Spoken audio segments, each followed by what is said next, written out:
Welcome to the first part in a little series I'm making which I have dubbed Why Ponies. In this series, I'm hoping to shed some light to those who are outside the MLP Friendship is Magic fanbase, otherwise known as a Brony community. Describing what makes this community tick is not an easy feat. Most who first hear of the existence of this social phenomenon sometimes have a hard time grasping the concept. This in some cases leads some to go so far as to dislike the fans outright, simply because they don't understand them. This series is not about explaining what in the show makes it good. Videos about the characters, stories, themes, and voice acting of My Little Pony Friendship is Magic have already been explained elsewhere on the internet. This is about explaining, from my understanding, how the Brony fanbase really is no different than any other fan community out there. Section 1. The quality of the show does not depend on the pony content, but its viral spread does. In my last video, I asked the community what they thought about the whole pony aspect of the show. The question being, if the show were not about MLP, would it have garnered the same interest and following? For the record, I read almost nearly every comment on the video page, as well as the Equestria Daily post, which were really fun to read and were very insightful, sharing many opinions and different viewpoints. To start, many, as well as I, believe that the fact that the show was about My Little Pony did matter. Not so much on the quality of the show, but more so on the shock value, for lack of a better phrase. The old story is that Friendship is Magic was discovered based on an article shared on 4chan, which ridiculed contemporary cartoons as being another marketing tool of kids' toys, thus marking the end of the creative-driven era. Some 4chan users then watched the show to find material to make fun of, and some instead found themselves actually entertained by it. Since those who sincerely liked it, just liked it for reaction images, or any combination between, started spreading their interest. Soon, those outside of 4chan started hearing about this. This is where I think the crucial moment was. Many fans of the show agreed that if the show was not about MLP, most of the outside audience probably would not have paid much attention. It probably would have followed a similar life course as, say, 60 Spider-Man as a meme. However, in the case of Friendship is Magic, I agree with what many had said, that there was a certain shock element, a WTF moment. What's with all the ponies? Why are people so entertained by this? Especially older men. Outsiders started asking about this, fans try and explain it to them that's actually a good show, and then we start having this potent amount of curiosity which in the outsider. Whether or not they're willing to take this seriously or not is up to that individual. This right here, I believe, is what garnered the viral spread of this interest. Declaring a My Little Pony cartoon to be so good that it is actually attracting older guys to watch it seems to be so out of reason, at least when we first hear about it, that some people are willing to lower their judgment long enough to give it a try. I know I didn't believe it.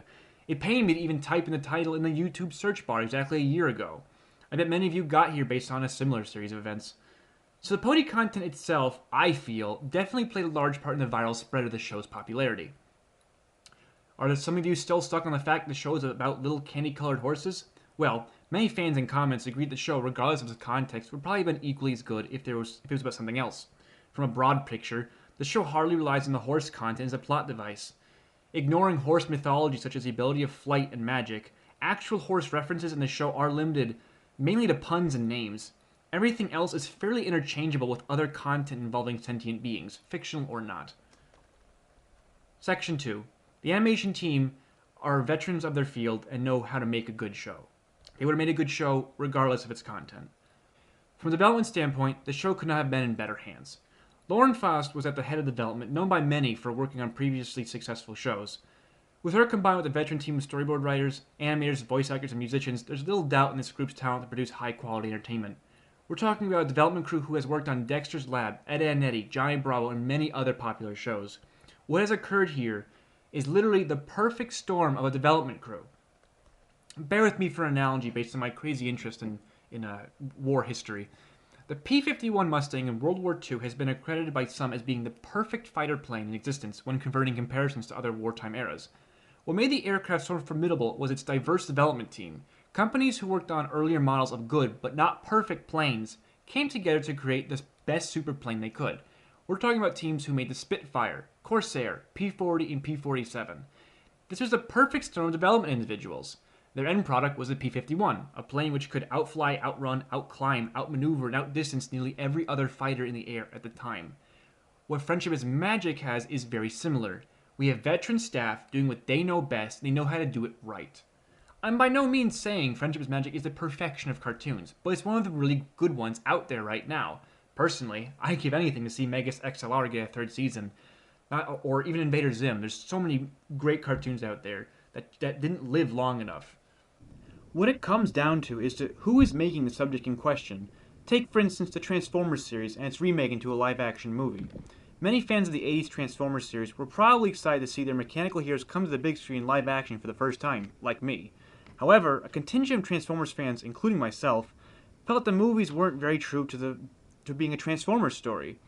Much of this is probably due to the fact that some of the development crew, mainly Michael Bay, were more worried about drawing in a new crowd than pleasing the already existing fans.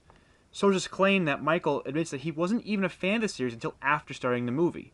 By comparison, Lauren Faust has been a long-standing fan of the MLP franchise since she was a kid.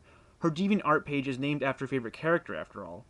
It just so happens that she makes cartoons and Hasbro went to her to revitalize the series. In short, we had an individual make a show on something she's enjoyed since childhood. It's the difference between, say, Epic Games making a Gears of War movie themselves and a paid production company making the movie for them. That Hollywood flair is sort of a curse when it comes to movie adaptations of games, and in some cases, even books. But I digress. So this is what I think happened here at Friendship is Magic. The show could have been about anything, and it probably would have been just as good by its own merit. But as I mentioned before, if it were not for the My Little Pony content, a shock value of curiosity would probably not have been present.